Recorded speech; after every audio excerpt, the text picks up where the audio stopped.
everyone? It's me, Steph, aka Alternerd, and welcome back to the Planet of Nerds. Alright then, let's get down to it. Netflix, The Ripper. It's a docu-series that's out right now. It's a 4-parter, and it's about the Yorkshire Ripper and the crimes that he committed in the 1970s and the 1980s. If you've not seen it, my eyeballs recommend that you definitely see this. It's put together very, very well and describes very, very well what happened, why it happened, how it happened. It just looks at it all. And yeah, even though, you know, I'm from Yorkshire, I'm a Yorkshire lass, I've got a Yorkshire accent, if you can't tell, I'm Yorkshire. Yeah, I knew of the Yorkshire Ripper and what happened, but this documentary really opened my eyes in terms of the severe brutality of what Peter Sutcliffe, who we found out was the Yorkshire Ripper, actually did. As I've said before, crimes against women, crimes against humanity, like the things that he did, I just cannot fathom in my mind why, how, but they happened, and there is a documentary on it on Netflix. Now, what does the family think about this documentary? Well, here is the mirror that comes into it, written by Samuel and Lucy Thornton. There'll be in the description below a link to this article if you do want to read it. But here, Yorkshire Ripper's brother gives verdict on embarrassing new Netflix documentary. Exclusive. Survivors, victims' families objected to the title of the Yorkshire Ripper Netflix documentary after it was changed from Once Upon a Time in Yorkshire. Okay then. So, Peter Sutcliffe's brother says he won't be watching the new Netflix documentary called The Ripper because it's embarrassing. Mick Sutcliffe was speaking after the latest programme, The Ripper, was available to stream from Netflix on Wednesday. Families of the serial killer's victims have slammed the title of the series. Sutcliffe's housebound 70-year-old brother from Bradford said, "I've watched many documentaries in the past. They are hard to watch." Fair enough. I did have to separate my brother from the serial killer to be able to have a relationship with him, but I have watched a few. They are difficult to watch because it brings home who he really is, and it's really embarrassing that that is my brother they are talking about. I mean, think about it. If it was your family member, your brother, who ended up being the Yorkshire Ripper, what a mind screw, to say the least, on that one. How anyone could mentally handle that. Oof, wow. So yeah. Now, I'm not sure... Sorry, frog in my throat there. I'm not sure what new information this latest documentary has. I find that they are all more or less the same. They don't ever come in from a new angle or do anything different. They are all addressing the obsession people have with murder. I don't see that the title should be anything to be of great concern. I can see that it has upset the families of the victims, who I really feel for. But unfortunately, that is the name he is known by. Well, yeah. He is. If anything, it should be more accurate and it should be named the Yorkshire Ripper, not just the Ripper. But yeah, there you go. This is Mick, the brother. He was given the name years ago and is now part of history. It is who he is. There is another programme coming up soon on ITV, and that's a Yorkshire TV channel, like, I don't know, Fox, Sky News, Sky One, FX, whatever your NBC, ABC, you know, ITV. It's an English channel. I've seen them filming for it around where I live in Bingley, West Yorkshire. I was hoping that after his death we could have a bit of peace, but sadly it seems not. Sadly, it seems there will always be something to keep Peter and our family and the families of the victims in the news. There's the monster. May he rot in hell forever and ever. Amen. His brother died last month. in November and was cremated secretly in a ceremony organised by his next of kin, his former wife, Sonia.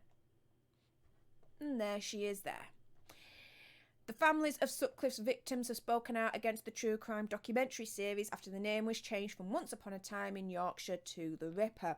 In a letter signed by 2 survivors of Peter Sutcliffe, Marcella Claxton and Mo Lear, and relatives of 7 of Sutcliffe's victims, they said the moniker, the Yorkshire Ripper, has traumatised us and our families for the past 4 decades. Okay. Okay.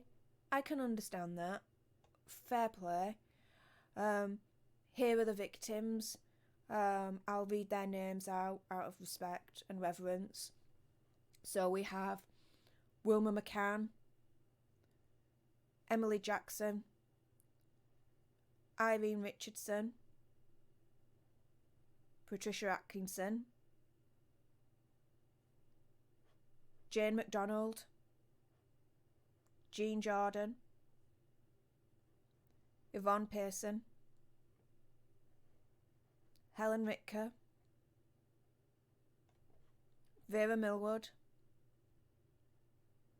Josephine Whittaker, Barbara Leach,